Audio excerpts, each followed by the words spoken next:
लग्नाची बेडी या मालिकेच्या 9 डिसेंबरच्या भागामध्ये राघव सांगत असतो, सांग बरं पार्टीला घालण्यासाठी तुझ्याकडे कोणते कोणते ड्रेस आहेत. आता सावी सगळे ड्रेस काढते आणि म्हणते, हे 2 फ्रॉक आहेत आणि हे 2 मला खूप आवडतात, पण यातला ग्रे फ्रॉक आहे ना, हा खूप छान आहे. राघव म्हणतो, खरंच की हा खूप छान फ्रॉक आहे, मग आजच्या पार्टीला हाच फ्रॉक घाल. यावरती सावी सांगते, हा फ्रॉक मी नाही घालू शकत. राघव म्हणतो, का, काय झालं. याच्यावरती सावी सांगते, हा फ्रॉकनं मी माझ्या बाबांना ज्या वेळेला भेटणार आहे ना त्यावेळेला घालणार आहे. सिंधू हे सगळं ऐकत असते. राघव म्हणतो, अच्छा, मग तर हा फ्रॉक खूप स्पेशल आहे. पण सावी, हा फ्रॉक तुला खूप सुंदर दिसतोय. माझ्यासाठी माझी इच्छा आहे म्हणून तू हा फ्रॉक आज पार्टीत घालशील का. सावी म्हणते, हो, तुम्ही सांगताय ना हा फ्रॉक घालायला, मग मी हा फ्रॉक नक्कीच घालेन. असं म्हणत सावी आता राघवला तोच फ्रॉक घालण्याचं प्रॉमिस करते. सिंधू हे सगळं पाहत असते आणि सिंधू समोर येते आणि म्हणते, सावी, तू न पार्टीत जा, माझी तुला परवानगी आहे. सावी म्हणते, आत्ता तर मी डबल खुश आहे आई, मी हा फ्रॉक घालून पार्टीत जाणार आहे. असं म्हणत ती सिंधूला मिठी मारते. सिंधू मनातच विचार करते, बाळा, देवाने तुझी ही इच्छा पूर्ण केलेली आहे.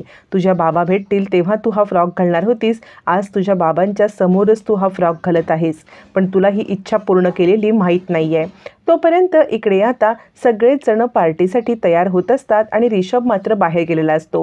रेश्माला काहीच खबरबात नसते. रेश्मा विचारत असते, रिषभ कुठे गेलाय. ऋतुराज म्हणतो, तो काहीतरी कामासाठी बाहेर गेलेला आहे. रुक्मिणी म्हणते, अगं, घरात काय चाललंय काय नाही हे तर तुला कळत नसतं, पण किमान स्वतःचा नवरा कुठे गेलाय हे तरी जाणून घ्यायची तू प्रयत्न कर. असं म्हणत रुक्मिणी आता इकडे टोमणा मारत असताना विनू येतो. तिथलं सगळं डेकोरेशन अस्ताव्यस्त पाडायला लागतो. त्याला मधू म्हणते, काय झालं विनू बाळा, तू शांत हो, का अशी चिडचिड करतोयस. विनू म्हणतो, या घरात माझं कुणी ऐकतच नाहीये. म्हणजे मी सांगत आहे की सावीला पार्टीला बोलवा, तर कुणी तिला पार्टीला बोलवतच नाही. यावरती रुक्मिणी म्हणते, मी तुला प्रॉमिस करते, तुला सावी पार्टीत हवे ना, तर सावी पार्टीत येणार म्हणजे येणारच. असं म्हणत असताना सावी सुंदर तयार होऊन बाहेर सुद्धा येते आणि विनू तिच्याकडे पाहतच बसतो आणि म्हणतो, सावी, हा तर फ्रॉक तुझे बाबा तुला भेटणार तेव्हा तू घालणार होतीस ना. यावरती सावी म्हणते, विनू, तुझ्या लक्षात आहे. विनू म्हणतो, हो तर. यावरती सावी सांगते, आज पोलीस काकांनी मला सांगितलं की हा फ्रॉक त्यांच्यासाठी घाल, म्हणून मी हा फ्रॉक त्यांच्यासाठी घातलाय. असं म्हणत सावी आता राघवकडे बघते. विनूला खूप आनंद होतो. तोपर्यंत सिंधू तिकडे येते आणि congratulation mister and Mrs Ratnaparkhi असं म्हणत त्यांचं अभिनंदन करते. आणि त्यानंतर सावी आणि विनू दोघंजणं चीअरअप करत असताना सिंधू सांगते, काळजी करू नका, तुमचं रिसेप्शन होईपर्यंत मी बाहेर जाणार आहे, रिसेप्शन उरकलं कीच मी येईन घरी. असं म्हणत सिंधू तिकडून निघून जाते. राघवच्या चेहऱ्यावरची उदासी स्पष्ट दिसत असते. इकडे मधू विचार करत असते, राघवला हे रिसेप्शन करायचं नाहीये, त्याच्या चेहऱ्यावरती नाराजी स्पष्टपणे दिसत आहे. राघव रूममध्ये येतो आणि तयार होतो. त्यावेळेला मधू म्हणते, थँक्यू, म्हणजे सावीला तयार केलंस ना. विनूला किती आनंद झालाय, खरंच मला खूप आनंद वाटतोय. पण सिंधूला वाईट वाटलं असेल का. म्हणजे खरंच आहे, तिला वाईट वाटणं साहजिकच आहे. राघव म्हणतो, या विषयावरती मला अजिबात आत्ता बोलायचं नाहीये. असं म्हणत मधू विचार करते, राघवला पार्टी दिलेलं पटलेलंच नाहीये. तोपर्यंत इकडे आता मंगेश सिंधूला भेटायला आलेला असतो. म्हणजे सिंधूनेच त्याला भेटायला बोललेलं असतं आणि ती सांगत असते, सॉरी, म्हणजे माझ्या घरच्यांनी तुझा जो अपमान केला ना, खरंच मला माफ कर. याच्यावरती मंगेश म्हणतो, नाही ग, त्यांची काही चुकी नाहीये, मी पण कदाचित असाच रिॲक्ट केलं असता. म्हणजे बघ ना, अचानकपणे आपल्या घरी कुणी न सांगता आलं तर आपल्याला कसं वाटतं बरं, तसंच मी काहीतरी केलं असतं. यावरती सिंधू म्हणते, नाही, पण त्यांनी विचारायला हवं होतं, तू कोण आहेस. तुला प्रश्न विचारता किंवा न विचारता त्यांनी तुला चोर ठरवून टाकलं. मला हे काही पटलंच नाही. मंगेश म्हणतो, अगं असू दे गं, ते मला ओळखत नाहीत ना. यावरती सिंधू म्हणते, हो रे, पण त्यांचं वागणं अगदी विचित्र आहे. मला सावीची खूप काळजी वाटते. सावीला खूप सारे प्रश्न पडतात आणि त्यामुळे सावी प्रश्न विचारते, पण तिच्या प्रश्नांची काय उत्तर द्यावी मला खरंच कळत नाही. मंगेश म्हणतो, तू काळजी करू नको. राघव असताना तू तिची बिलकुल काळजी करू नको. मला माहिती आहे राघव ना सावीची व्यवस्थित काळजी घेतील. यावरती सिंधू सांगते, राघव घेतील, पण घरातले तिला सारखं बोलून त्रास देतात. मग तिला खूप सारे प्रश्न पडतात.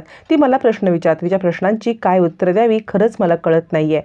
यावरती तिला मंगेश सांगत असतो, हे बघ, तू तिला खरं सांगून टाक ना एकदाचं काय ते. यावरती सिंधू म्हणते, हे सोपं नाही आहे, मला पण खूप त्रास होतो. म्हणजे तिची माणसं तिच्या आजूबाजूला आहेत, तिचे वडील तिच्या बाजूला आहेत, तिची रक्ताची माणसं बाजूला आहेत, पण मी तिला सांगू शकत नाही. यावरती आता मात्र इकडे मंगेश सांगतो, मग तू तिला सांगून टाक ना सगळं. सिंधू सांगते, नाही, माझी काही कारणं आहेत, मी नाही तिला नाही सांगू शकत. मंगेश म्हणतो तू चुकीचं करतेस सिंधू. तोपर्यंत इकडे आता पार्टीसाठी मधू आणि राघव दोघंही तयार झालेले असतात. सगळेजण पार्टी एन्जॉय करत असतात. तितक्यात राघव आणि मधू हे सुंदर तयार होऊन येतात. सोबत विनू आणि सावीसुद्धा असतात. सगळेजण टाळ्या वाजवत त्यांचं स्वागत करतात. आणि आता इकडे अन्वी सांगत असते, राघव मामा तू किती हँडसम दिसतोयस आणि विनू आणि सावी तुम्ही दोघं पण खूप छान दिसताय. तितक्यात रुक्मिणी येते आणि आता मधूला सांगते, राणी तू खूप सुंदर दिसतेस असं म्हणत सगळेजण कौतुक करत असतात. आणि आता पार्टीची सुरुवात होते. मधू आता सगळ्यांशी हसून खेळून आधी तोंडावरती हसू आणत असते, पण तिला मनात माहिती असतं की राघवने हे लग्न तर मनाविरुद्ध केलंय, पण हे रिसेप्शनसुद्धा मनाविरुद्धच आहे. सावी पण खूप छान दिसत असते. इकडे आता सिंधू सांगत असते, नाही मी तिला खरंच काही सांगू शकत नाही, वेळ येईल तेव्हा बघू. मंगेश म्हणतो ही वेळ कधी येईल. आणि तुला एक गोष्ट सांगू का, काल जेव्हा मी तिकडे होतो ना तेव्हा राघवने माझ्यावरती इतका चिडला. राघव चिडला ना तेव्हाच मला कळलं की त्याचं तुझ्यावरती अजूनही प्रेम आहे.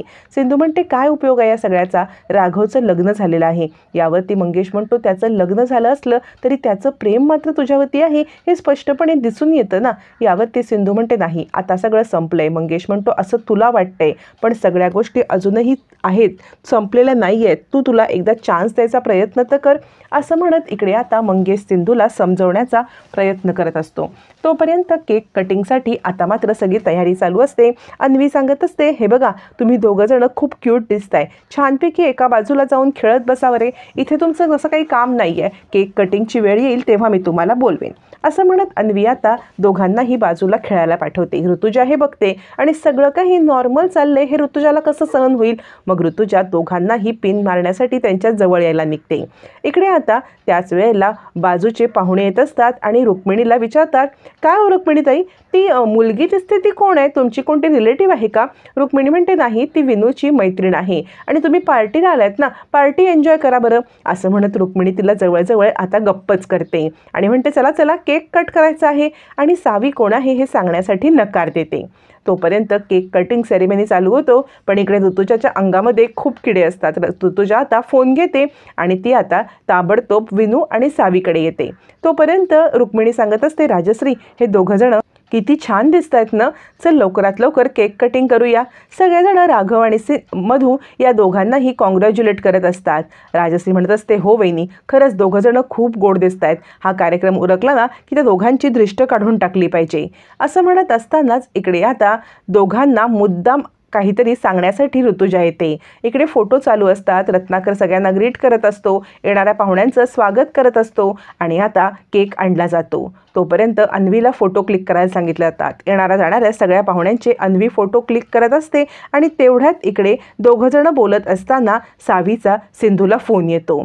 कारण त्याच वेळेला ऋतुजा इकडे आलेली असते आणि म्हणते, तुम्ही दोघं काय करता इकडे. आणि सावी, अगं तुझी आई एकटीच इकडे नाही आहे, तर इथलं सगळं दृश्य तिला दाखवण्यासाठी तू तिला कॉल कर की, म्हणजे तिला व्हिडिओ कॉल कर, मग तिला सगळं हे वेडिंग सेरेमनीचं आणि ॲनिव्हर्सरीचं सगळं हे व्हिडिओमध्ये पाहता येईल असं म्हणत ऋतुजा मुद्दाम सावीला व्हिडिओ कॉल लावण्यासाठी सांगते. मग विनू व्हिडिओ कॉल लावतो आणि म्हणतो, डॉक्टर काकू हाय, म्हणजे मी तुम्हाला यासाठी फोन लावला की इकडे जे काही चाललंय तुम्ही मिस करत असाल ना ते तुम्हाला दाखवण्यासाठी. दोन्ही निरागस मुलांना माहीत नसतं, पण इथलं जे दृश्य ते सिंधूला दाखवणार असतात त्यांनी सिंधूला हर्ट होणार असतं. ऋतुजाचा हाच डाव असतो. मग लगेचच विनू तो फोन घेऊन जिथे केक कटिंग चालू आहे, जिथे सगळा प्रोग्राम चालू आहे तिकडे येत असतो आणि राघव आणि मधू दोघं एकत्र असतात. केक आणला जातो. दोघं केक कट करत असतात, आनंदाने एकमेकाला भरवत असतात आणि सगळेजण टाळ्या वाजवत असतात. हे दृश्य सिंधूला पाहवत नाही, सिंधूच्या डोळ्यामध्ये पाणी येतं. तोपर्यंत आता मात्र इकडे रुक्मिणी सांगत असते, जोपर्यंत राघव केक कट करत नाही तोपर्यंत सगळ्यांनी टाळ्या वाजवत राहायचा, कुणाच्याही टाळ्या थांबल्या नाही पाहिजेत असं म्हणत सगळे टाळ्या वाजवत असतात. आणि केक कटिंगसाठी राघव आणि मधू हातामध्ये सुरी घेतात आणि केक कट करणार. तोपर्यंत राघव मात्र थांबतो. त्यावरती मधू म्हणते, काय झालं. तोपर्यंत सिंधू हे सगळं दृश्य पाहत असते. इकडे मंगेश बोलत असतो, पण सिंधूचं लक्ष नसतं. सिंधू एकदम उदासपणे ते सगळं पाहत असते. अचानक राघव केक कट करायचा थांबतो आणि त्याच वेळेला मधू म्हणते, राघव काय झालं. राघव इकडे तिकडे पाहतो, पण राघवला केक कट करण्यामध्ये खूप अडचण येत असते आणि त्याला सारखी डोळ्यासमोर सिंधू दिसत असते. राणीच्या हे लक्षात येतं. ती राघवकडे पाहते आणि त्यानंतर जे दृश्य घडतं ते मात्र जबरदस्त असतं. या सगळ्यामध्ये राणी दारू पिते, म्हणजे तिला कोण दारू देतं देतं काय देतं माहीत नाही आणि सिंधू घरी आलेली असते. त्यामुळे सगळ्या पाहुण्यांच्या मध्ये चर्चा होते की ही राघवची बायको आहे ना, ही राघवची बायको आहे ना. मग मात्र मधू म्हणते काय चाललंय तुमचं, कारण मधू दारू पेलेली असते आणि म्हणते ही तुम्ही चर्चा केलीत ना की ही राघवची बायको नाही, नाही ही राघवची एक्स बायको आहे, एक्स बायको. राघव फक्त माझा आहे आणि माझ्या आणि राघवच्या मध्ये जर कोणी आलं ना तर त्याला मी असं ढकलून देईन असं म्हणत इकडे आता राणी दारू पेलेली असते, सगळ्यांच्या समोर तमाशा करते आणि या सगळ्यातून आता मात्र रत्नपारखी नक्की काय अर्थ काढणार, या सगळ्याचा दोष पण सिंधूलाच देणार का, हे मात्र येणाऱ्या भागातच कळणार आहे.